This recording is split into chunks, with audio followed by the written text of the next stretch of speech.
నమస్కారం. వ్యూస్ ఛానల్కి స్వాగతం. ఇక్కడ ఒక ఇంట్రెస్టింగ్ ఎక్స్పీరియన్స్ చెప్పాలి. అదేంటంటే నేను లెటర్ రాశాను ఇట్లా డెసిషన్ తీసుకున్న తర్వాత వెళ్దామని.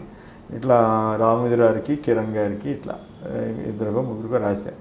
మీరు బాగుండాలా, మీ ఆర్గనైజేషన్ వల్లే నేను ఈ స్థాయికి వచ్చాను, నాకు చాలా అవకాశాలు ఇచ్చారు, ధన్యవాదాలు.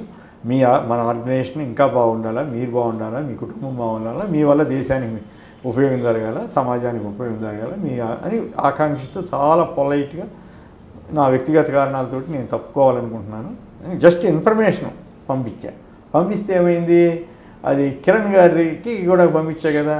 ఆయన ఏం చేశాడు, యాక్సెప్ట్ ది లెటర్ అని చెప్పేసి, యాక్సెప్ట్ ది రిజిగ్నేషన్ అని చెప్పేసి హెచ్ఆర్కి పంపించారు. హెచ్ఆర్ వాళ్ళు ఏం చేశారు, నాకు తెలియకుండానే you are relieved from duties అని మెసేజ్ టైప్ అప్పుడు టెలిప్రింటర్ కదా, టెలిప్రింటర్ మెసేజ్ పంపించారు. మెసేజ్ పంపించి నేను పార్లమెంట్లో ఉన్నా. నాకేం నేనేమనుకుంటున్నాను, ఇదేం చేద్దాము, 10-15 రోజులు 1వ తారీఖు ఇట్లా ఏదో అనుకుంటాం కదా. ఒక రకంగా ఇన్సల్ట్ చేయటం కదా, ఎందుకు వెళ్తున్నావు ఏంటి, ఇంకా పోనీ అడగటం, లేకపోతే ఎప్పుడు వెళ్తారని మర్యాదను 24 ఏళ్ళు పనిచేసిన వ్యక్తి పట్ల అలా డీల్ చేయాల్సింది కాదనేది నా భావన. I may be right, I may be wrong. నేను వచ్చేసరికి సార్ ఇట్లా వచ్చిందని వాళ్ళు చూపించారు. ఇదేంటి ఎట్లా వస్తుంది, ఇది ఎట్లా, హెచ్ఆర్ వాళ్ళకి ఫోన్ చేశాను, ఏంటి ఇది పంపించారు ఏంటన్న, మీరు ఇదేం చేశారు కదా సార్ అన్న. ఎవరిని పంపించాను, మీకు ఏమన్నా పంపించాను రిజిగ్నేషన్ లెటర్ అన్న. అదేంటి సార్ కిరణ్ గారికి పంపించారన్న. కిరణ్ గారికి నేను రిజిగ్నేషన్ లెటర్ పంపించాను, నువ్వు హెచ్ఆర్ వేడువేనా, నీకేమైనా మతుడిని మాట్లాడుతున్నావా, నేనేదో ప్రేమ లేక పంపించుకుంటా, దాని మీద ఆయన ఏదో రాస్తాడు, నువ్వు ఆయనకి చెప్పాలి కదా, సార్ ఇది మరి ఇది చల్లదు, రిజిగ్నేషన్ లెటర్ ఫార్మాట్ వేరుగా ఉంటుందని చెప్పాలి కదా. ఆయన చెప్పంగానే నువ్వెట్టా చేస్తావు, నేను రిజైన్ చేయలేదు, నేను చేయటం లేదు, నేను ఇంకో 3 నెలలు ఉంటాను అని చెప్పాను. మీరేం చేస్తారో చేసుకోండి అన్న. అంటే అప్పుడు వాళ్ళకి తలదిరిగినంత పని, ఏంది రీగొడవేంద్రబాబు, నేను రిజైన్ చేయలేదు, నేను ఎట్లా చేసినట్లు అవుద్ది, నేను చేయట్లేదు, మీరు you can't do like that, ఇది nothing but insulting a person who is having an experience of 24 years in your organisation అని చెప్పాను. చెప్తే అప్పుడు వాళ్ళకి ఏం చేయాలో అర్థం కాక ఆయన గోపాలరావు అని ఇప్పుడు కూడా ఉన్నాడు కదా డైరెక్టర్ గారు, ఆయన ఫోన్ చేశాడు. అప్పుడు హెచ్ఆర్ మేనేజర్ జనరల్ మేనేజర్, ఏమండి శ్రీనివాసరావు గారు చెప్పండి, మీరు చెప్పండి ముందు. అప్పుడు నాగయ్య ఎవరో మాట్లాడారు కదా, ఆ తర్వాత మీరు చెప్పండి, నేను చేసింది మీరు ఇట్లా చేయొచ్చా, తప్పు కదా, నేనేదో లెటర్ రాసుకున్నాను ఆయన మీద అభిమానంతో, ఆర్గనైజేషన్ బాగుండాలని నేను కోరాను తప్ప